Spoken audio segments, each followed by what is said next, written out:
Welcome back. Beyond the headlines for yet another Monday. This evening, the youth of the nation, tomorrow's adults, are talking about the upcoming referendum and what are their views on it. Just before we took the break, we were dealing with the whole question of the code, and I think you want to go a little further with that, Neelan.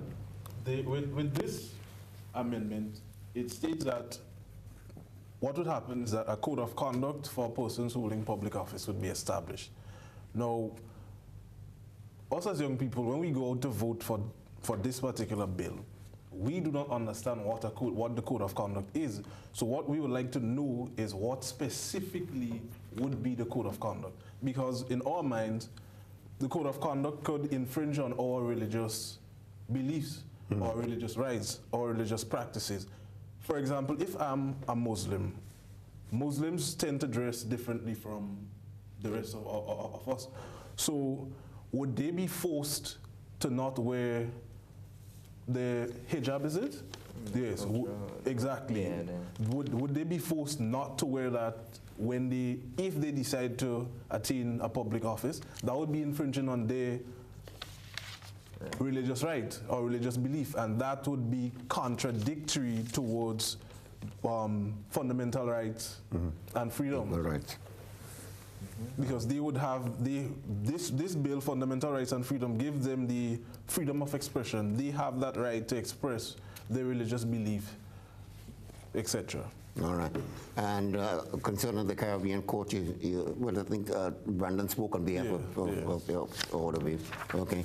All right. We have again the, I think there's our bill numbers not syncing. Just leave it by the title. Okay. Yeah. One of the bills I think we could look at again, is it bill number 5? Which the bill, the ballot paper number 5, Constitution of Grenada, name of state amendment. I think we briefly touched on that already, because but probably we could, what do you folks think about changing about the name change? Well, I mean, from Grenada to Grenada, Carriacou, and Petit Martinique. I mean, personally speaking, and I don't think just personally, I mean, we discussed before we came on the program, not that this issue is nothing. I mean, something for it to be brought up, something, probably has to be addressed. But we believe that there are more pressing matters than simply the name changing, which also, when we look at it says that, upon doing this, everything will be the same, basically. So Grenada will be Grenada, Carriacou, and Petit Martinique. There will be a correction to the spelling of Petit Martinique, so it will be Petit. And from that, all the islands that were on, considered a part of the state of Grenada will be there. So we're looking at this change as to why is this even necessary? And, we are looking at things that require the holder of the post of Attorney General to be a lawyer and entitled to practice as an attorney at law in Grenada. So persons who are not lawyers would not be entitled to be appointed as Attorney Generals, but I think that should have been straightforward. So then we're looking at issues of changing the name, but why aren't we looking at issues that certain people who hold certain positions in politics, why are they not actually fully affiliated with the field? So, we probably weren't even born yet, and there have been attorney generals who have probably not been lawyers. Oh, doubt it. You doubt it? Sure. But why is it the law now Well, probably, it could be, to rectify what may have gone before where there was, there would have been an individual, but I'm not too sure on that. So that is what something, we were looking at. Carolyn, you have personal views on that one? The change of the name from Grenada to Grenada. Well, sometimes I ask myself, what change are they talking about? So our politicians, all our leaders and trade unionists, everybody speak about the state of Grenada, Carriacou, and Petit Martinique, which is so wrong. But obviously the Minister of Foreign Affairs knew where he was speaking on Saturday, and he said the state of Grenada. is Grenada is considered a trial state with Grenada? I don't know where we get the trial and state from. Yeah, that's like we're taught that growing up. But the name of the entire state is Grenada. Which will soon become Grenada Carriacou, or could become Grenada Carriacou. Depending on what we choose. I think that the reason why they want to make the amendment to Grenada Carriacou and Petit Martinique is because some of the Carriacouians and the kayaks here and the Petit Martiniquans, like they want to be recognized because they're islands as well as part of Grenada. However, when we look at the national flag, growing up when we're taught, okay, the national flag has 7 stars, right? Yeah. And what does the stars represent? Not a parish?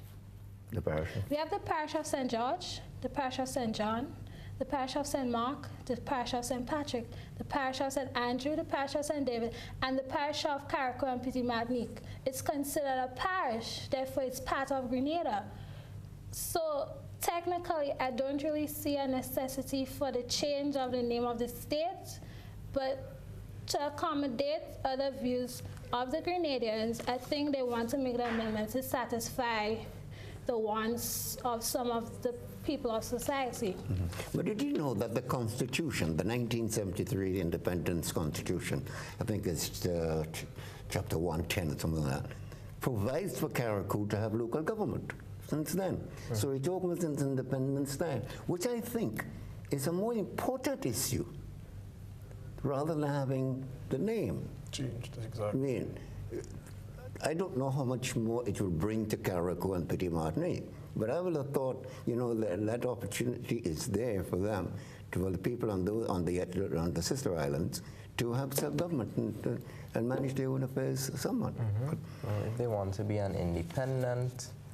Well, I don't think that one will be in the question yet. I mean, they still have to look to the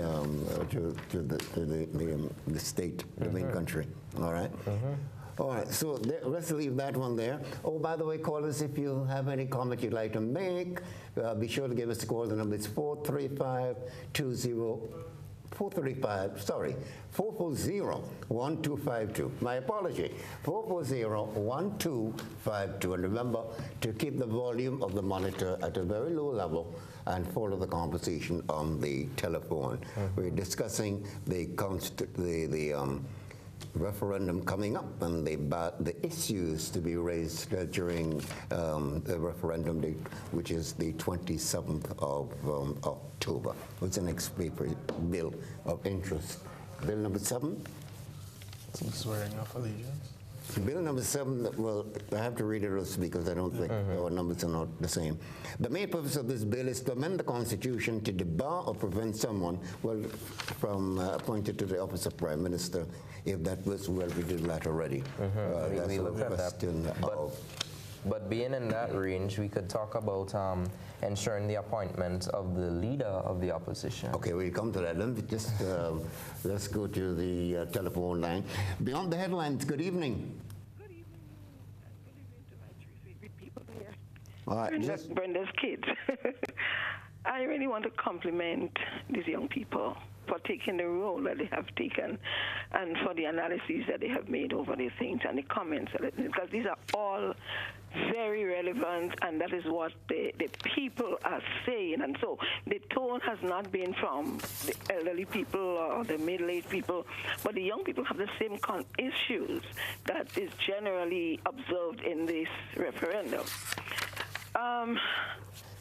It's sort of confusing, especially you want to change the name of the state to Grenada, Carriacou, Petit Martinique. But then when people pledge in allegiance, instead of the Queen, they say Grenada, boom, boom, full stop. So that's a confusion there. Then the one with the period of time for the Prime Minister. Now, the Prime Minister is the leader of a party, a political party. So once his party wins, he'll become the Prime Minister. Right. It's not that if his party wins, but he lost his seat, he cannot be the Prime Minister because he lost his seat. So the person have to be elected by the people, have to win their seat. The party have to have the majority, and they become Prime Minister. So that person could run, okay, if the party win 2 consecutive terms, which that was put forward by the recommendation that was put forward was 2 terms. I don't know if it's cabinet to change it to 3 or if it's the group, the committee that changed it to 3, but it's supposed to be 2. The operative word is consecutive, and as the young people indicated, a prime minister, okay, could have said, okay, that's the law now, so I'm going to run for 2 terms. I'm going to step down for the next term. Mm-hmm. Hello, are you there? Oh, you seem to have lost the call along the line. Okay. But she was just, highlighting what we were saying. The consecutive, as she said, the operative word there is consecutive.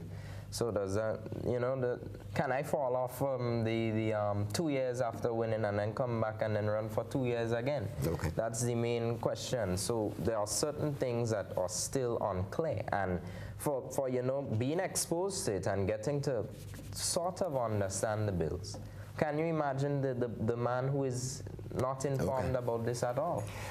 Beyond the headlines, good evening. Welcome. Good evening. Good evening. Yes, you're on the air. So I have this one question. In changing the name of the state, would they also change the anthem from Hail Grenada to Hail Grenada, Carriacou and P.T. Martin? That's a very good one. All right, that's a very good one. I never thought of that. I mean, I'm one of those who always wondered why do we have to change the name of the country anyway?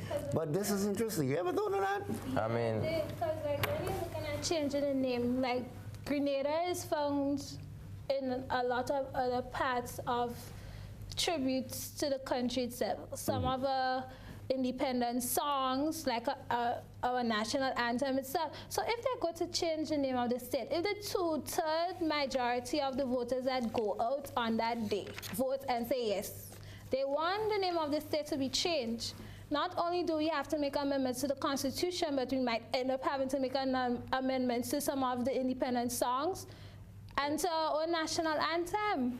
And that is a lot of time, a lot of effort, and a lot of money, and a lot of ink. And Well, we have to get, the music may have to be written. I don't think you could put Grenada, Carriacou, P.T. Martin in this name. we might end up needing a new song. Hello. Beyond the headlines, good evening. Hello. Yes, somebody cut me off. I wasn't finished making my point. All right. And well, I wanted to talk about this young lady referred to with the child, the children. Yes, go ahead. Not only is this an issue, but you want to have equality, you're removing discrimination. But then you're telling me a child is not a child if that child goes to a private school against one who goes to a public funded school. So if a child goes to a private school, that child is not entitled to the free books. Oh, the books you're talking about. Well, issues I want- But are they talking about now, it will be public or private schools, primary school?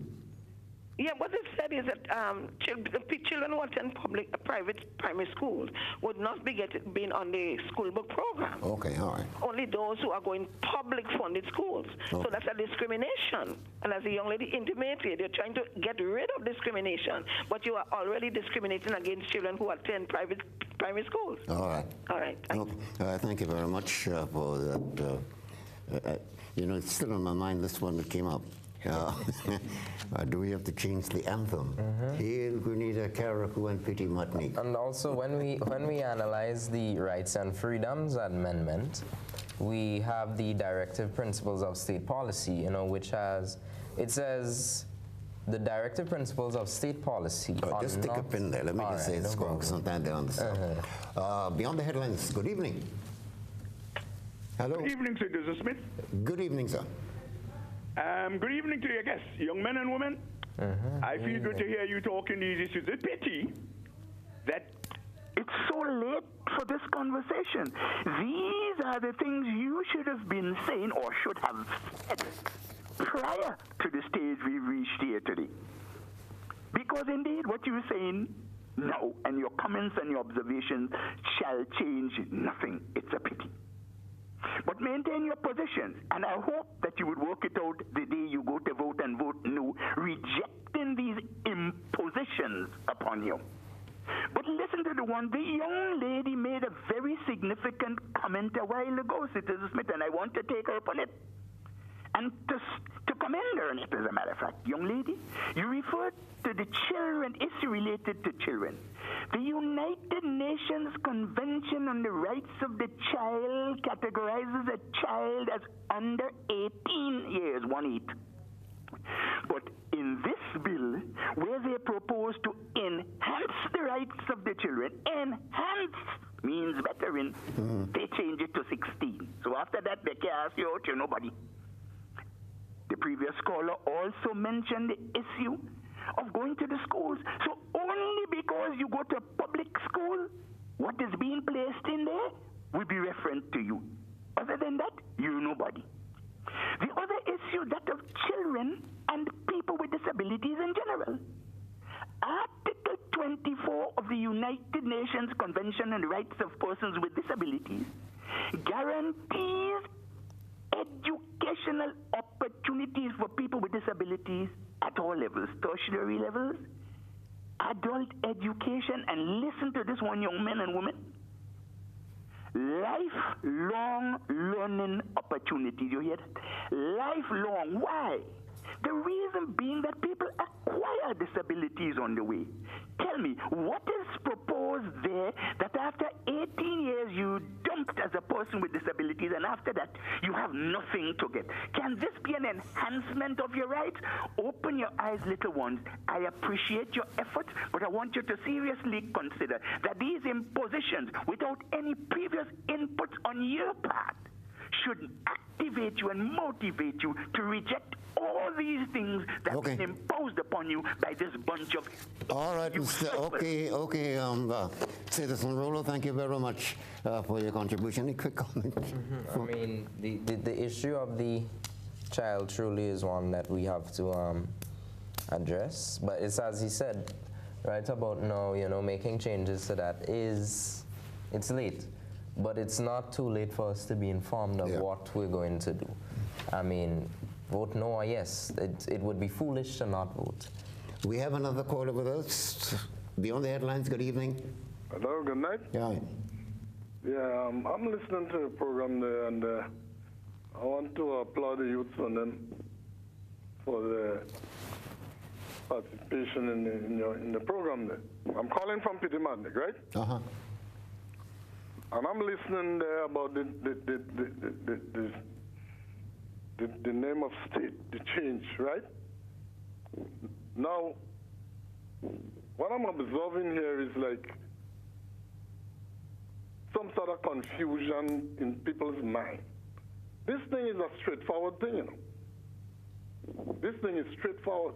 You mean the change of the... In Carriacou and Pitty-Matnick would like our name to be on our passport.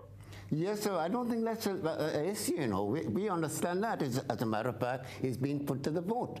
I think what came up is someone... Let me make my contribution. Now, I've traveled all over the world, right? Nobody have a problem in Barbuda, with Antigua and Barbuda. Nobody have a problem with Trinidad and Tobago. Nobody have a problem with St. Kitts and Nevis. And I'm not just talking, There is this technicalities people trying to bring in about Carriacou and Pitty-Matnick is a parish. Carriacou and Pitty-Matnick are no parish in Grenada. That's a constituent. You have 3 islands with some other few islands around. They try to make comparison. If you go to Trinidad and Tobago, you will find a number of islands in Trinidad besides Tobago. They have a problem with that, So we in Carriacou and Pitty-Matnick simply saying that we, through our brothers and sisters in Grenada, on the mainland Grenada, I think the lawyers did a fantastic job. Brother Ruggles and others was up here. He was so eloquent. Dr. Francis, Alexis, and others, the churches. Okay. Right? They were representing a broad section. Yeah, but nothing will go back to that. You get on, you're saying that you're all for the name change, and that the people of Pitty-Matnick and Carriacou want a name change. Definitely, and we need your all support. And stop going around this kind of nonsense But don't you? about What the you? national anthem, and if they will sing Hail Grenada, Caracon, Petit Martinique, and all this But the nonsense. country Thank you would very not much. be known. The country wouldn't be known as Grenada anymore. So how can we say we have to? Well, this is one I would like to find out from the legal people. I don't think it's nonsense. I think it's important to check it out. If we're going to be saying Grenada, as we're supposed to be saying now, but we're going to change it to Hail Grenada, Caracon, Petit Martinique. Now, we cannot leave out Caracon, Petit Martinique, which will create problems again for Petit Martinique, because that is the name of the state. Right. You have another caller with us? Hi. Beyond the headlines. Good evening. Yeah, good evening. Yeah. How are you? Fine, thanks. Yeah, let us, like when we have a crime in Jericho, someone has to go to prison or so. Is it Jamaica, Trinidad and Tobago, or St. Vincent Jail to go to or Grenada prison they come to? Hold on. I think we're making this an issue. I don't think anybody here flat out say no to changing the name. No, As a matter of fact, it's on the ballot. So it gives each one an opportunity to vote yes or no. So it's not a matter of making this an issue. And likewise, when we speak of Trinidad and Tobago, and we speak of Antigua and Barbuda, things that are written in the Constitution, there are countless islands and countries around the world that are made up of more than one island. We have Australia, which is made up of more than one. We have New Zealand made up of more than one. So let us forget about that. Just as the same as you speak about countries where they have more than one island with both names, both countries mentioned, there are a number of countries, the Bahamas, for example, that have more than one island, and they use just one name. And I think we're looking at something that, in comparison to the weight of other things that are that is another matter addressed, too. it's meager in comparison. Anyhow, caller from Petit Martinique. But we mean no harm to The thing about it is it's on the ballot. Another caller is with us. Beyond the headlines, good evening. Hello, good evening. Hi, good evening, Lou, and good evening to your young and very brilliant and articulate young people there. Just one, another example, the United Kingdom passport. England is not on the United Kingdom passport, but you don't hear the English people complaining. No. They basically run the United Kingdom, but the name isn't there. But they have power, they have authority, and that's what the people of Carriacou really need. They don't need just the name. They need to be given the permission, the authority to have more autonomy in governing the country. And the Constitution allows for Just that? like a child is dying of malnutrition, you give them a candy to stop them from crying. That wouldn't cure the malnutrition.